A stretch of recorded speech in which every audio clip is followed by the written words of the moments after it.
Hi there, Eric Bakker, naturopath, author of Candida Crusher, with another question. If I don't take all my medicine, does the yeast infection really come back? It really depends what you mean by medicine, because are we talking natural medicines or pharmaceutical medicines? So doctors will tell you that you need to take a course of antibiotics. It's important to take them, otherwise the infection will return, or it won't go away at all. So, generally speaking, I get people to take dietary supplements for a period of time until they get in control of their yeast infection. And I've got the 80-20 rule in my clinic, which you may have heard me speak about and write about in my book, Candida Crusher. 80% of your energy when it comes to yeast infection needs to be spent on lifestyle and diet, and 20% on therapeutics.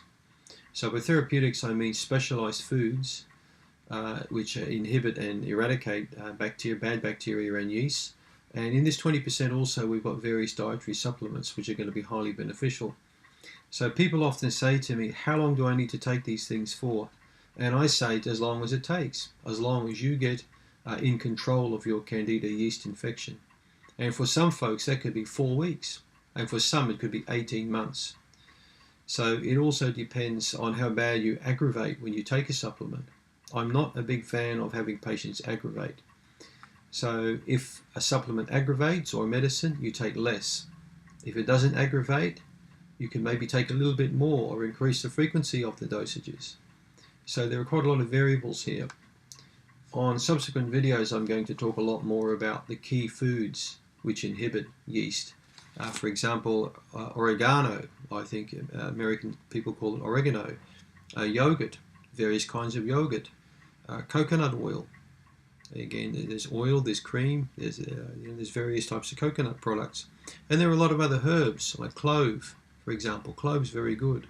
Garlic is one of my favorites in particular. And there are many other foods I'll talk about that can inhibit yeast.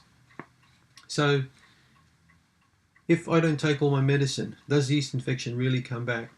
Well, look at your lifestyle and diet.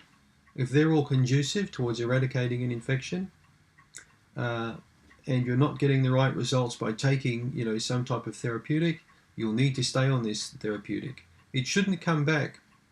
It won't come back if you follow the golden rule of not to keep on doing what you're doing, which gave you the infection. Work on the causes. Stop taking antibiotics. Drink less alcohol. Don't eat so many sugary foods or refined foods. Eat more home-cooked meals, fresh foods. Follow my diet outlined in section 1 of chapter 7 in my book. I've written over 100 pages on diet nutrition. If you follow this, you're not going to get the yeast infection back. And there are plenty of nice foods you can eat. So you shouldn't really have to take medicine for long. 3 to 6 months maybe at a most, and that's it for most people. 60 to 70% of folks do not need to take medicine beyond that. If you do, there's something wrong. And I've written about that in the final section of my book. What to do when all else fails. So I hope that answers your question. Thank you.